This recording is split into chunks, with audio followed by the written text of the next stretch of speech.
I think it's up to someone who runs a film festival how they want to run it, as long as they communicate clearly, like how the mechanisms and the awards and things like that work. And it's up to filmmakers if they want to submit to it as well too. So ultimately, I don't want to be the person who assigns like an A through F grade to a film festival.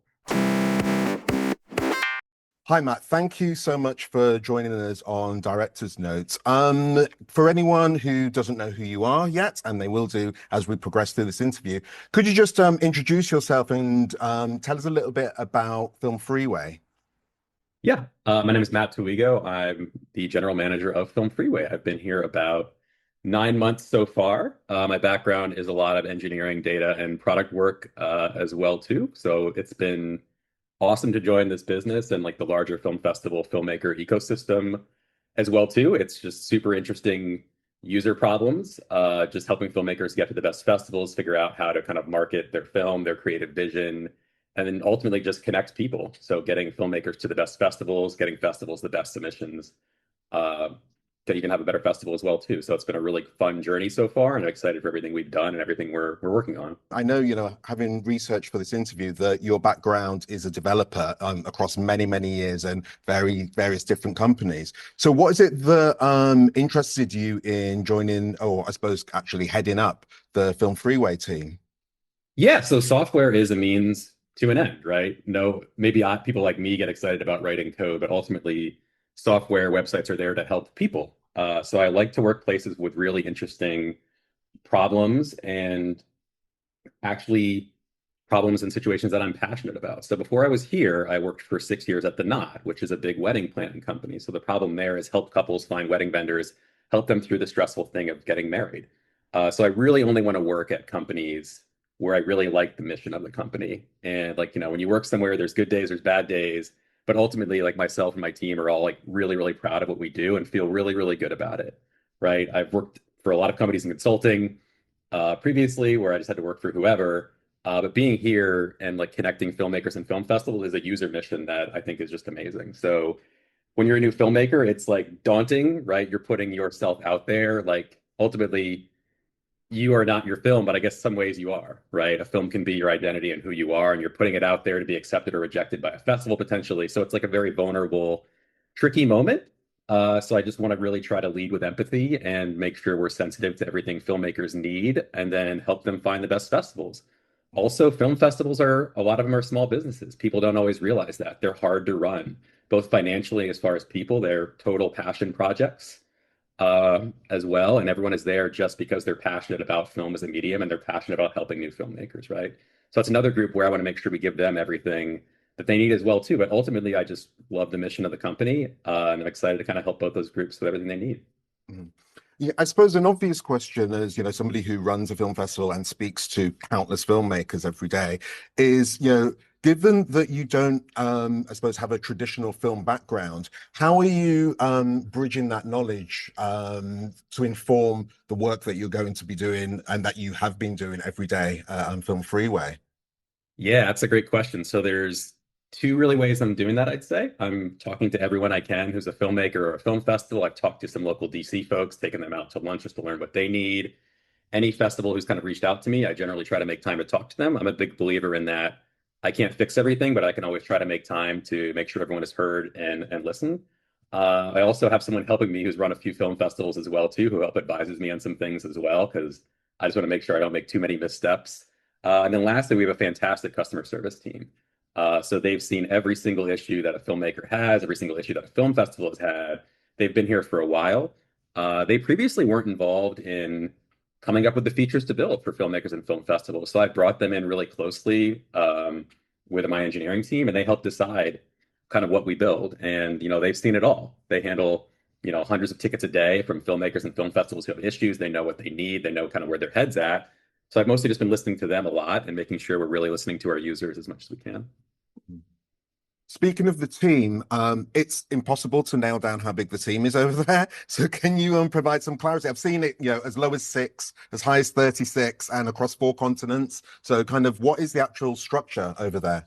Yeah, we're right about at 10 people right now. So the core team pretty much is customer service, engineering, and a product owner we just hired as well. And that product owner is there just to really make sure we serve what filmmakers and film festivals need. We're owned by cast and crew under that larger umbrella, so I have some legal, marketing, SEO help from people in those divisions as well too. But the core team is only about 10 people, and we actually just got everyone together for the first time in Las Vegas, and I got to meet everyone who I've worked with on a screen for the last 9 months. So that was fun.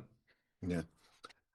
For new filmmakers and I suppose new festivals who are watching this interview, they might not know the history, although I'm sure they're very quickly become aware of it, of where Film Freeway sits. And I suppose kind of initially, Film Freeway was very much seen as a savior, saving us all from Without a Box, which actually predates me, but I've heard those war stories from people who had to use Without a Box, and Film Freeway kind of rode to the rescue. However, once Without a Box kind of bit the dust, thankfully, nobody is sad about that. Film Freeway became the dominant platform by quite a margin. And so I suppose kind of from your perspective, what do you feel that the platform's responsibility is as, basically, I suppose the monopoly on film festival, filmmaker relationships and how those work. So kind of how do you see, your responsibility as a platform to, all the component parts that go into that film ecosystem? Yeah, it's a really important responsibility, right? Because we've kind of become the de facto list of where film festivals are. We don't have all the film festivals. There's some that I know that we don't have, and a few we're kind of looking to get as well. But we are kind of the gateway in some ways, right? It is a free open internet. Everyone can kind of do what they want, but we're able to offer both filmmakers and film festivals a lot of exposure to the other side of the platform, right? So we're a two-sided marketplace is the term, to use the business term for a business like this, right? One side of the marketplace is filmmakers, one side is film festivals as well too. But I think for the filmmaker side, we owe it to them to give them a platform and make sure they can interact with film festivals in a reasonable way, and then make sure they're getting like informed, like when are the deadlines to submit by? Was your film accepted? And also help them learn more about film festivals, right? Like, does this festival provide feedback? What are the categories? Like, here are reviews, here are photos. So I think the biggest thing for filmmakers is just helping them research festivals and kind of understand the festival ecosystem that's out there. For film festivals, I think it's making sure that they have all the tools they need with their programming committee to kind of understand all the submissions, fairly judge them, and then communicate with filmmakers fairly as well too about what was accepted and what was not as well too. And like I said, those are kind of vulnerable moments sometimes. So I'm just very sensitive to making sure like we're really giving both groups of users what they need. As far as the responsibility, we're part of the ecosystem. We've kind of joined up with the Film Festival Alliance as well. We're working with them, and then also Art House Convergence too. Those are two groups that I think are really important. Film Festival Alliance, because I really want to make sure film festivals have others to work with and talk to about the same problems they have, because they probably have a lot of similar problems, similar ways to work through them. Art House Convergence too supports independent cinema. And then independent cinemas are the heart of a lot of film festivals as well too. And it's really hard to run an independent cinema, but they're really special when there's somewhere that like, weird, unique films have a place to be and to be watched as well too. So I think we're a part of that ecosystem. And I do take the responsibility pretty seriously because I want to make sure that everyone's getting to the right festivals, people are getting traction with their projects as much as they can. Mm-hmm. One of the things I wanted to ask for, and obviously this is something that predates you. You've only been there for 9 months, as you say.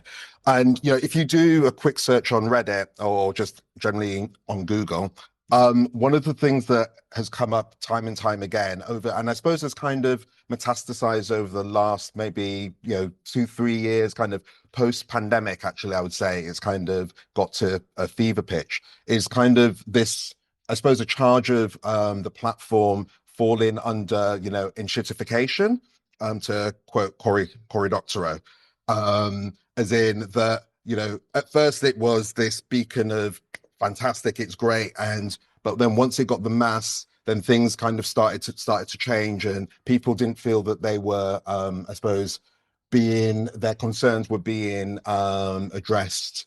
So that's kind of quite a hill for you to get up against. I was doing some research just before we spoke, and I saw like just today there were some comments that were on Reddit that were people were talking about that, both from filmmakers and film festivals. So I suppose that's going to be something that's on your mind, top of your mind. So kind of how are you and the team there, I suppose, kind of dispelling that, whether I'm sure from your point of view you don't see that as correct, but there's the view of that out there. So yeah, kind of how are you approaching that in the way that you're communicating with filmmakers? For instance, I know that you've launched that newsletter, for an example.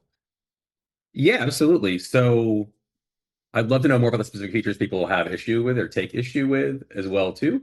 So obviously, like all businesses, we're trying to increase revenue, but the ways we're mostly doing that right now is actually kind of adding value in our like, marketing products for festivals as well too. I'd love to know more about what the specific features someone doesn't dig or how they're working for the most part, because I've yeah, got loads that we can okay. dive into that in a second. Yeah, Yeah, to definitely. use the term you use, the traditional term is rent seeking, to use the business parlance as well too. I'd love to know more about that feedback. I hadn't really heard it directly. I do monitor sometimes the filmmakers subreddit and the film festival subreddit as well too, but I hadn't caught that exactly. So I'd be curious to see what the exact feedback was.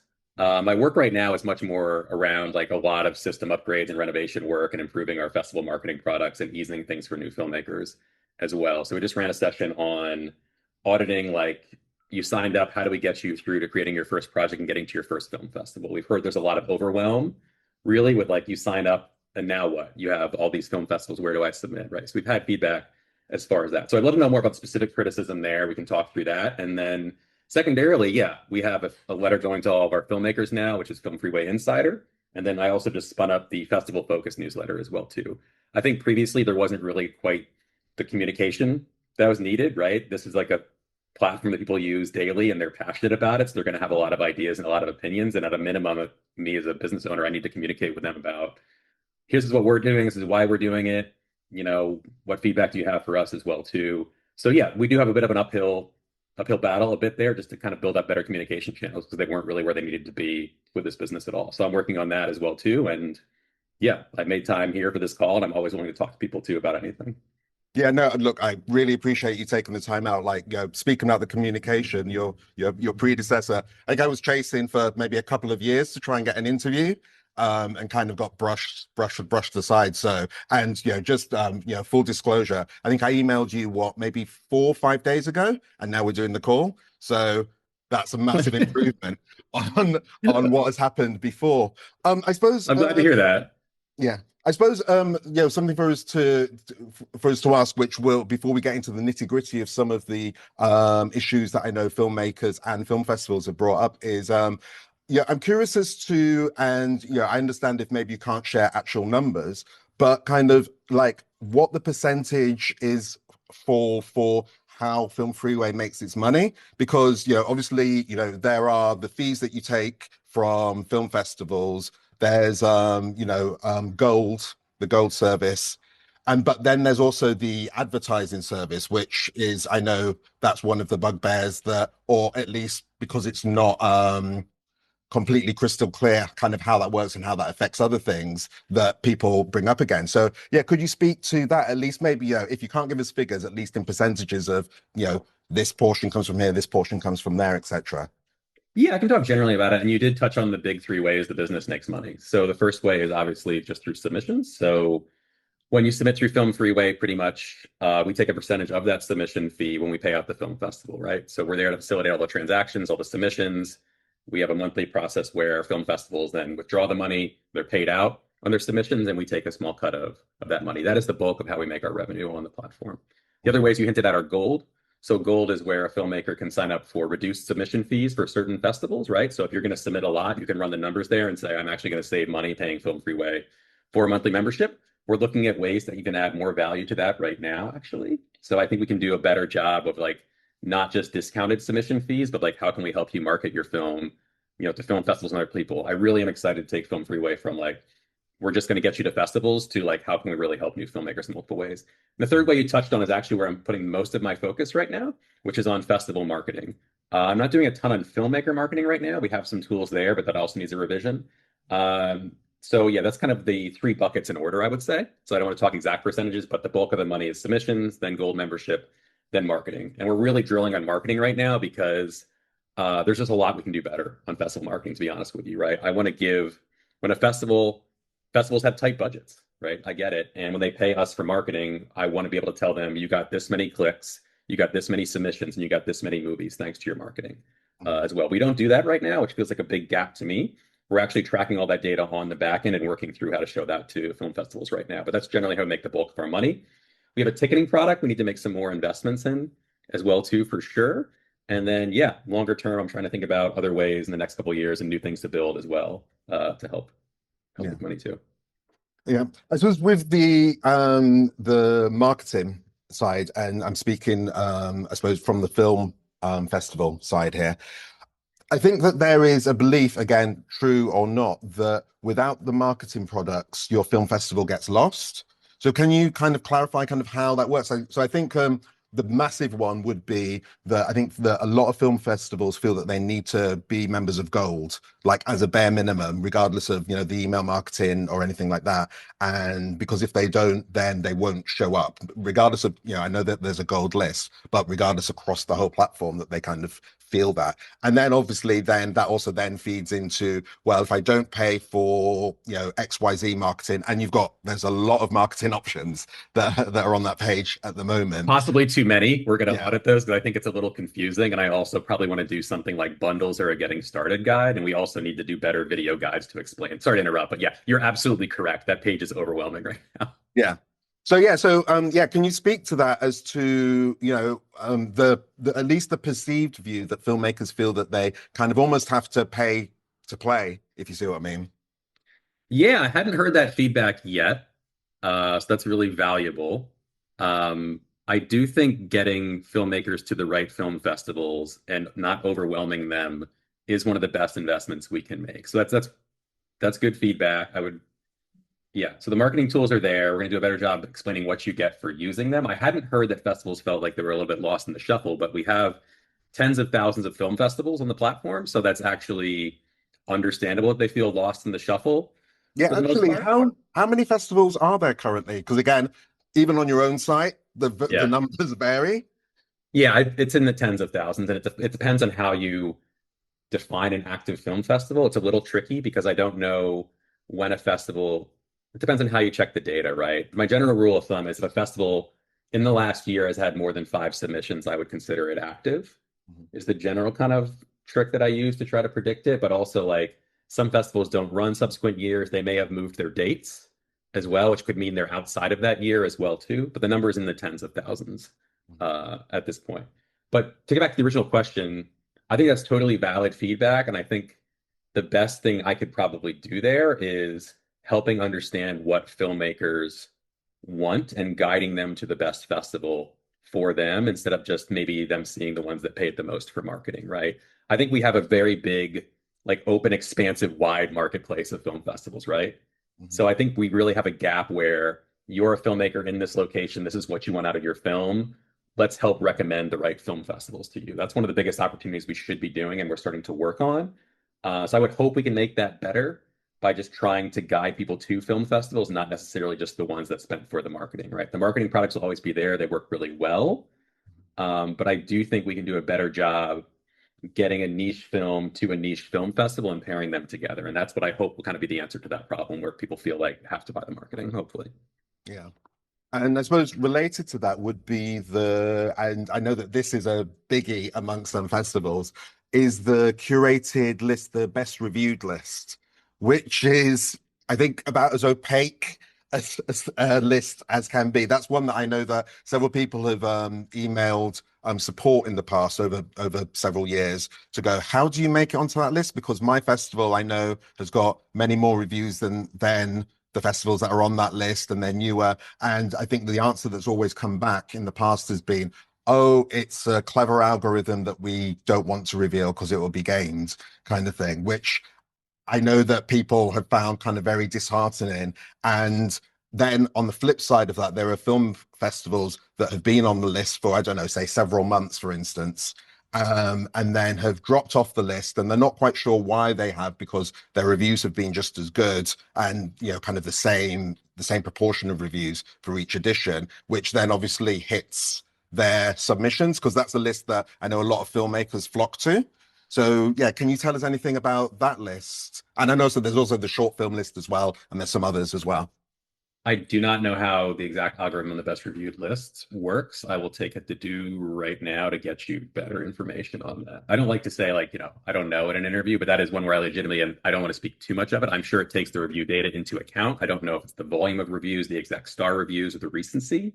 Mm. there. So I can dig in a little bit more and try to get you some data there. And yeah, speaking about the reviews, like, have you come across, is this something that your team has raised with you? And again, I know from a filmmaker perspective, this idea that filmmakers may perhaps feel pressured to leave positive reviews. Or, I think I read a report, this, that somebody, again, I think it was on Reddit, had said that they had left a negative review, but then it kind of got almost review bombed positively down. So it kind of fell down. So is that something that you and the team have discussed or have kind of come across?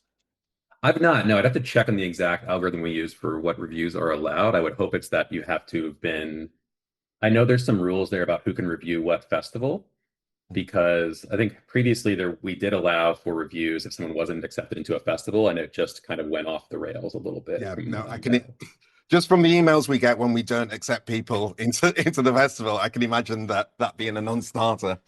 Well, yeah, I mean, it's still important. Like I often talk a lot about our CX team, and I love their absolute level of compassion, right? It's a very vulnerable moment to put yourself and your film out there when someone says it's not good enough. Like that's very hard. And Mhm. rejection is hard, and just yeah, people pour their heart and soul into a movie.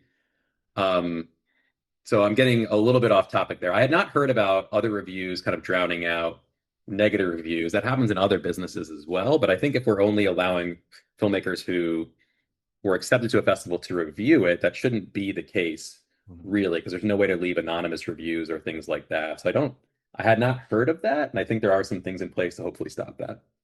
Cool. Um, so going to from the filmmaker perspective, well, actually, and this is something that is of concern to anyone who runs a legitimate film festival, is this concept of the Film Freeway is full of scam festivals. Basically, that's something that kind of comes up a lot. Um, so kind of, I suppose, what ways of working and ways of kind of going through that catalog of film festivals that you have there, which is, vast, ridiculously vast.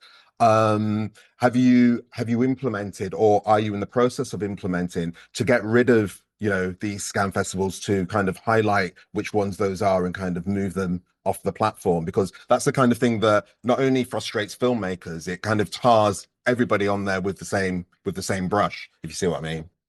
Yeah, there was a lot of discussion on this topic when I started the business. I will say that.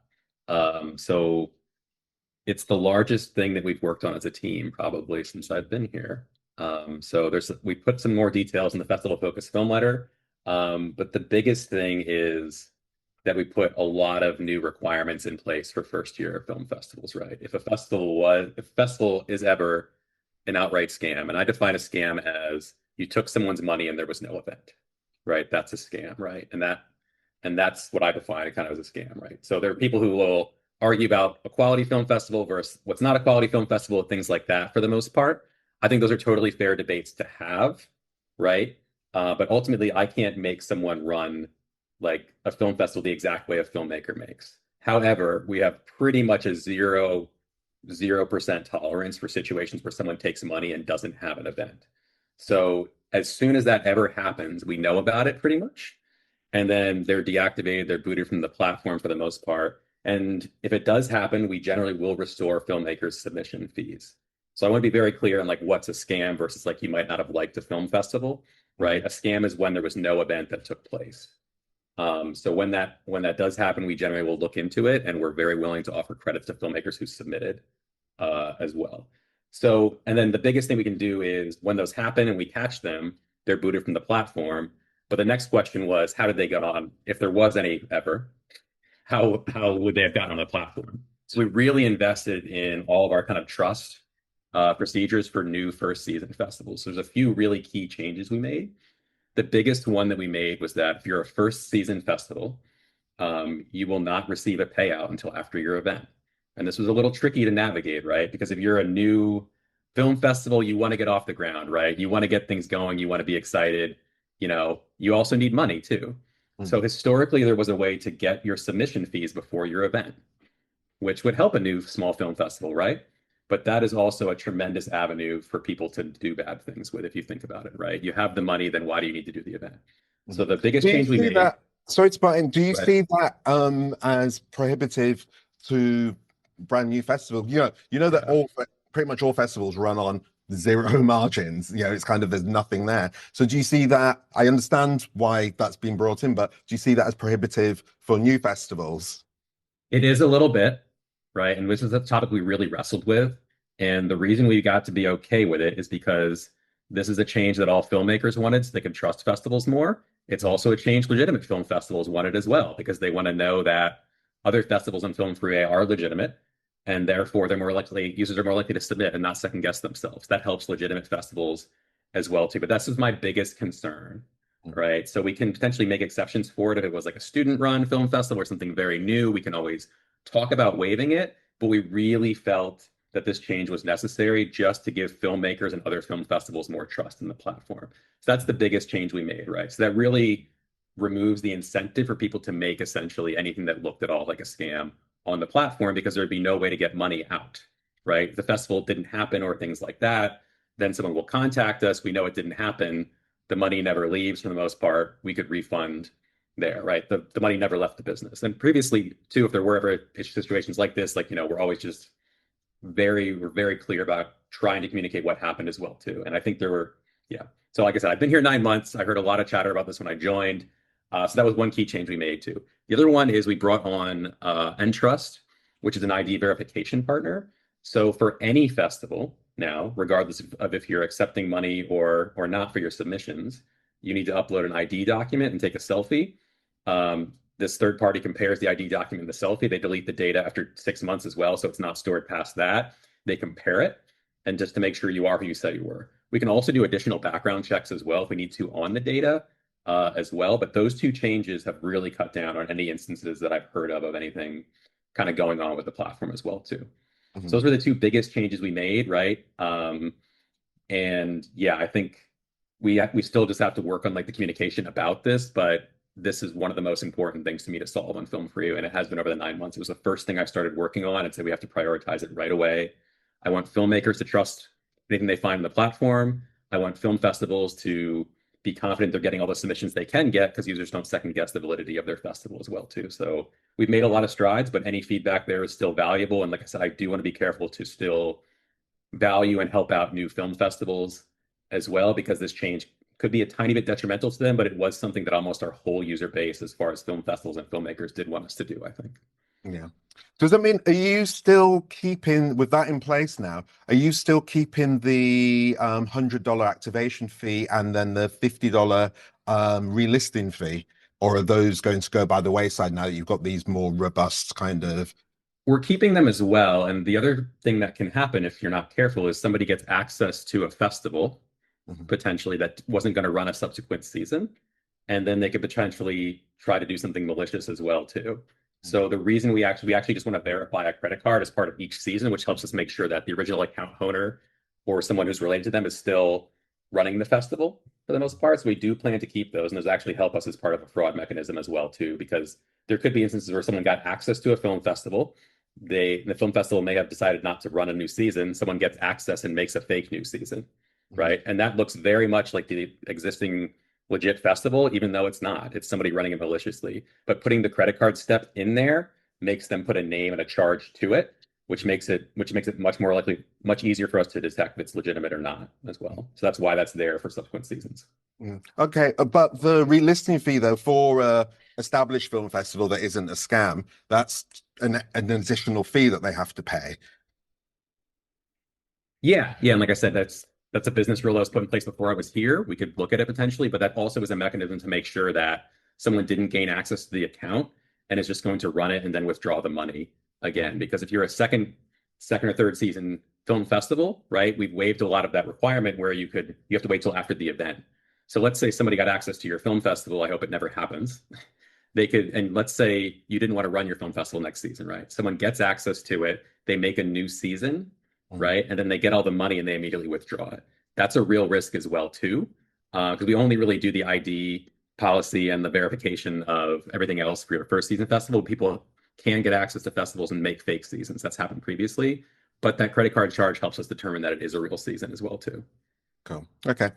Um, Another thing that concerns filmmakers is, along with the fake festivals or the outright scam festivals, are what I suppose would be termed as awards mills, where basically there are 30, 40, maybe even more categories of, like, best actor with green hair, that just go and go and go. And those festivals um, that encourage you to enter as many of those categories as possible. And even like, oh, here you go, here's a price of, I don't know, $500, and that will get you 10 of the categories, if you see what I mean. So is that something that's on your radar, or do you see that as not as problematic? Or well, obviously the scam festivals, I presume, are going to be the most problematic, but is that something that you don't see as problematic, or something that you guys are addressing over there? I think it's up to someone who runs a film festival how they want to run it, as long as they communicate clearly like how the mechanisms and the awards and things like that work. And it's up to filmmakers if they want to submit to it as well too. So ultimately, I don't want to be the person who assigns like an A through F grade to a film festival, right? I don't think that's fair to film festivals. I don't think I understand everything they deal with. I don't understand all the nuances. There could be a film festival that has a bad first season, but then has a great subsequent season, right? I also think there are some filmmakers maybe who do want awards, and that's all they're after potentially, and they don't really maybe, I'm not sure. It's up to them what film festivals they apply to, I would say, and kind of what they get out of them. So if they are actually giving out awards, depending on how they conduct themselves, I generally think it's okay, and it's up to the filmmaker to do a little bit of research to determine if that festival is what they want for their film. And there are all different kinds of filmmakers and all different kinds of film festivals. As long as they are giving out awards, right? I think it's up to the filmmakers a little bit to dig in to see if that film festival is what they want for their film. It may or may not be. And there's a lot of other film festivals on the platform for the most part. And some may want to get a little bit of feedback and get one award to kind of help out with their PR cycle or things like that. But if they are actually running the festival, presenting awards for the most part, I generally think it's okay to be on the platform. We only list festivals with certain kind of criteria as well too, publicly. Um, but yeah, I think that's kind of up to filmmakers and the film festivals for them to negotiate that part of it, to be honest with you. Cool. On a technical question, and this is something that comes up a lot, and I'm sure that your support team has to deal with this quite often. It's the Vimeo view stats. So quite often, and this only happens for people whose films that you don't accept, that you don't select for the festival. Filmmakers will come back and go, nobody watched my film. I've checked my Vimeo stats and nobody's watched my film. Okay, but in fact, and this is something that I personally reached out to support ages ago to go, what's going on here? Because we watch everything from beginning to end, because it's not in our interest to not watch a film. Because our greatest nightmare is that one of our competitors has this fantastic film that we somehow missed, kind of thing. That's the thing that keeps us awake at night. So yeah, so is that something that you're aware of? This fact that the way that Vimeo embeds work, and it's something that I've reached out to Vimeo in the past, and they've kind of confirmed it doesn't result in actual view counts, but you've got filmmakers who are relying on those view counts. Like, for instance, there are stories, there are kind of threads of people who have gone, oh, I gave all these festivals individual Vimeo view counts and embedded them, and my view counts didn't go up, which shows that they didn't watch it, which isn't the case. So is that something that you're aware of, and is there a technical fix to that, or at least, if not a technical fix, a way to educate filmmakers about that? Yeah, this has come up a little bit, and this gets into a little bit of the last topic too, where, I'm happy to run a platform to help filmmakers submit their film. I'm happy to help run a platform for film festivals to take all their submissions, assign them to judges, rate them, and then communicate out kind of, if your film was accepted or not. Unfortunately, I can't police what a programming committee or selection committee does for a film festival. And that's the truth, right? Like, there's no way I can put monitoring tech on their computers. And like, I don't know if these are stats issues with Vimeo particularly, or if someone actually didn't watch a video at the end of the day. But that's not a thing like there's any way technically or even operationally to police that, I would say, to be honest with you. So I don't know if those are issues with like how Vimeo records their stats or things weren't actually watched at all. But unfortunately, like I have no way to get that in the weeds with a film festival and know that every one of their judges is doing everything they're saying.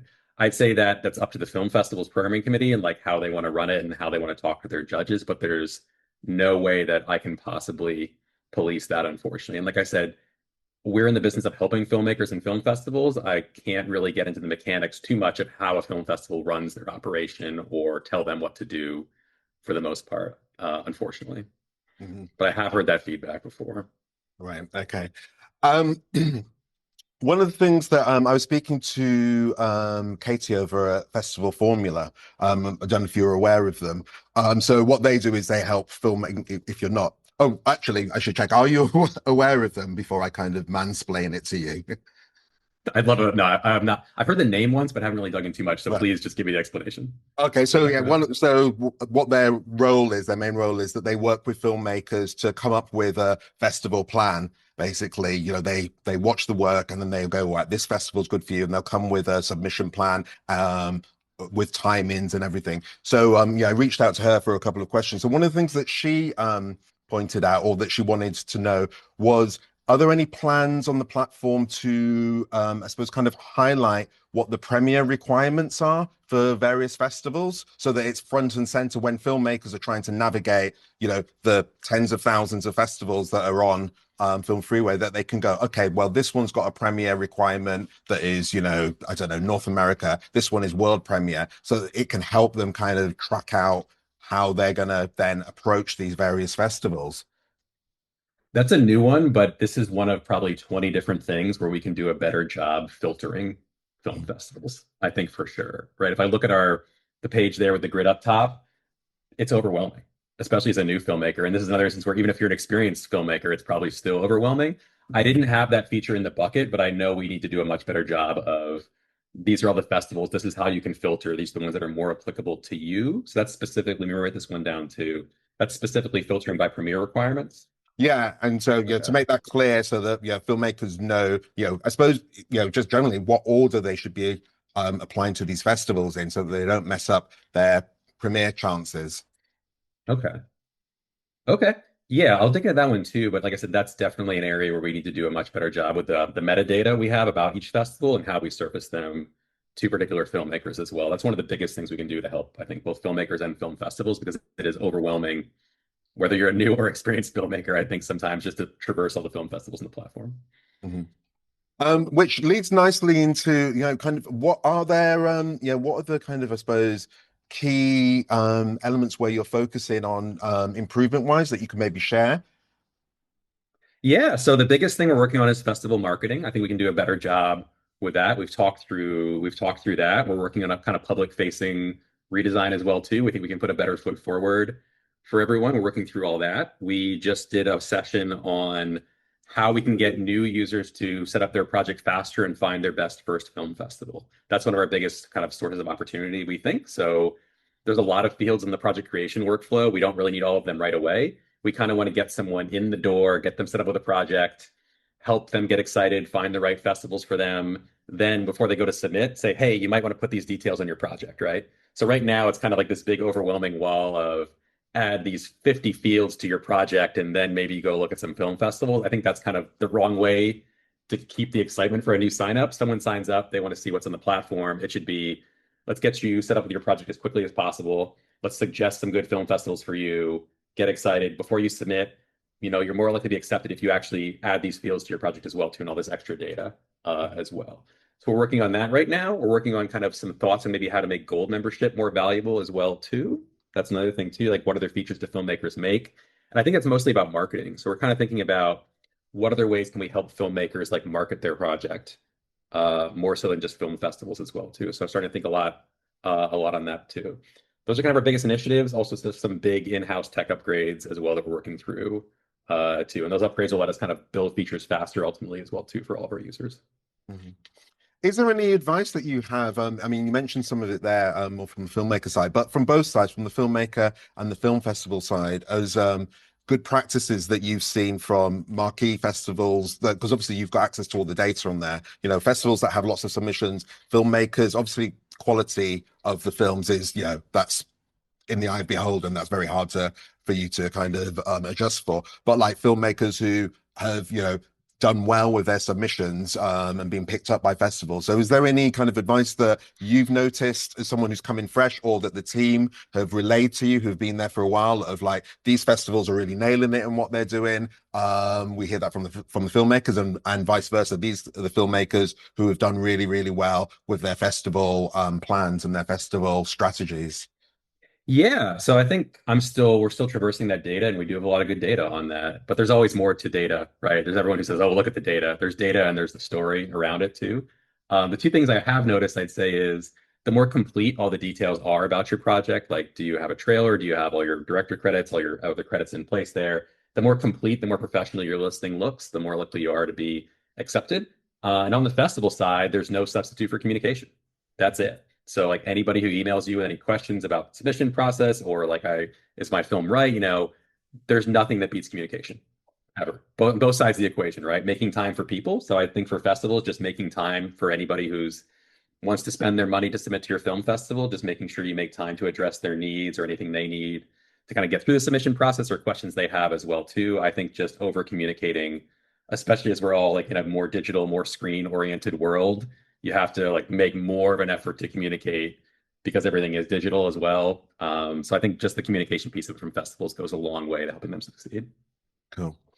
Um, One of the things that I noticed when I was looking at the job listing that you applied for and obviously got, was kind of expanding into new verticals. And I know that your predecessor had, I think, at some point spoken about having different services that filmmakers need. Like, so for instance, DCPs are quite expensive and quite tricky to do. And that was something that many years ago, I think in an interview, he'd mentioned about, oh, we might be interested in doing that kind of service. Is that a kind of thing that you're looking at? And is there anything along those lines that aren't, I suppose, directly in the job of what Film Freeway does at the moment, that you're exploring, that would be, an extra valuable add-on that your community would be able to access? Yeah, definitely. I've had a lot of discussions about DCPs as well. So we're talking to a potential partner about that too. So what's tricky is like a DCP is obviously like theater quality for the final showing, but for the submissions process, a lot of smaller festivals don't actually want to deal with DCPs initially, right? They just want to make sure their judges can view their films as well. But we are talking to a partner who does DCP encryption already for a lot of industry partners about adding that as kind of a value add. And that's another sign for a filmmaker that they're more professional too. I really think like when you go to somebody, the more buttoned up you have everything, the more professional, obviously, you present yourself, the more likely you are to be successful as far as like your submission being accepted. So we're looking into that one as well too. There's lots of other partners we're chatting with as well about potential additions. And I think Film Freeway can really be like how we help filmmakers get to festivals. But I think there's a lot we can also help with marketing specifically. Like, can we easily let you make like a mini website to promote your project as well too? Like, you have your project page, but can we do a better job to make that like an actual small website where you get good SEO as well? So when you're the hot film at Sundance, people Google you, does your page show up quickly, right? Can they find how to get in touch with you? All those things as Like a well too. beehive kind of thing. Yeah, yeah, essentially. I think we can do a lot more there as like, so you're going to the festival. Congratulations. Now let's set you up with some other things to help you market yourself both there and after the festival as well. I think that's really like a big thing we can expand upon. And I think filmmakers want it, because I think a lot of filmmakers are passionate about their projects, but they might not always be passionate about marketing, right? So I think we can really step in and say, like, let's help you do some of the stuff that you're not as interested in so you can work more on the movies Yeah. that you're working on. So. I mean, from director's notes point of view, because everyone that we select, we run an interview with them. Like, if you can help them with marketing, that would be glorious, because the amount of times that we speak to filmmakers and we're like, can you just send us the stills for the film, which I'm sure are on the computer you're emailing me on, that I'm having to chase, just things like that. Because yeah, Yeah. filmmakers love to make films, but they they don't love to market and share their films I at think all. there's a lot we can do there, like more digital press kits, things like that. Just a lot of really easy add-ons to help them that will just be there for them when they need them. That's the biggest thing I'm excited about building. Cool, fantastic. I suppose kind of, finally, is there anything that, you would like to say to the existing Film Freeway community and, the potential new Film Freeway community, to, I don't know, get them excited about what's to come down the line and, I suppose allay any concerns that that they've had in the past? Yeah. I think we have a lot to do for both filmmakers and film festivals. I'm still new here. I can only kind of use that excuse maybe for a year, maybe. So I feel like I got 3 more months to say in that. Then I got to I got to stop saying that. Um, I'd say that yeah, I'd say we're here. We're a smallish team, but we're really sensitive, and we really do take the responsibility we have to film festivals and filmmakers. We take it really seriously. Like I'm passionate about people pouring their creativity into a film. Let's make sure that we kind of get you to the right film festivals and help you navigate that process. And similarly, film festivals, like I said, they're there just based out of passion, most of them. Right. I think there's some misconceptions sometimes that, they may be making boatloads of money or things like that, or maybe someone sees the submission fees and, people are there because they're passionate about it. They're passionate about film. They're passionate about helping new filmmakers and encouraging the medium. So I just want to be clear that like we're here and we're sensitive to both groups, and I'm available to chat with folks as needed too. Our customer service team is fantastic. I was so happy with them, and they take this duty the same responsibility the same way I do as well too. And yeah, there's a lot of new things we can build to help both groups. So we're going to be listening, we're going to be building, and I'm going to be trying to communicate a lot more with both filmmakers and film festivals about everything we're up to. And just Fantastic. excited to talk to everybody. Brilliant. And just finally, which just occurred to me, are you actively working with the various awards bodies? Like obviously, which is a big draw on Film Freeway, there's the Oscar qualified films, there's the BAFTA.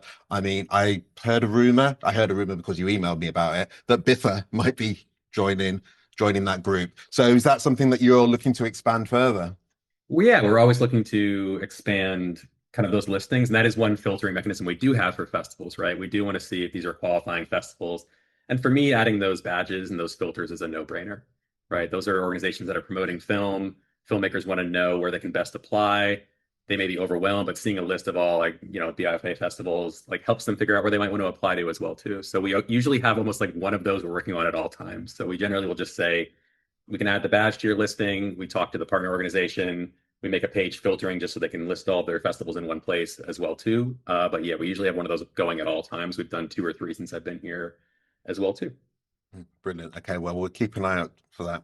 Matt, thank you so much for spending actually speaking to the Did film you think I was going to say community. no? I don't know. I'd say it's like the bar was low, I guess. I don't know. Yeah, well, I mean, yeah, it's definitely an improvement on the old guard. So yeah, we're looking forward to see what happens with the platform because it's a platform that we all spend, a massive time on and kind of, helps us run our events and also brings filmmakers who we wouldn't have been able to meet to us. So it's very crucial in the filmmaking community. So yeah, looking forward to see what improvements you make.